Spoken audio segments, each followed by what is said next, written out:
Ask the Institute is a responsive advisory service. We collaborate with system partners to help improve health outcomes and provide rigorous, pragmatic advice, support and research to support evidence-based policy and practice. We can answer methodological questions and signpost relevant information or data. Provide ongoing support to develop research and evaluation. And conduct rapid reviews and collect and analyse data. Once you have submitted a query, the team works with you to complete the work and understand its impact.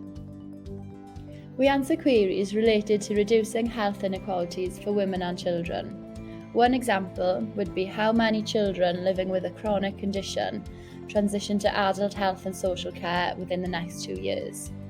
Another example would be how are smoking cessation services implemented for pregnant women? What works well for whom and why?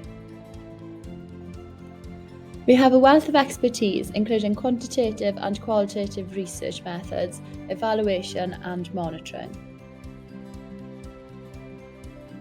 And work with partners across the system to enable the translation of knowledge into action. To get in touch, you can send us an email or visit our website. We look forward to hearing from you.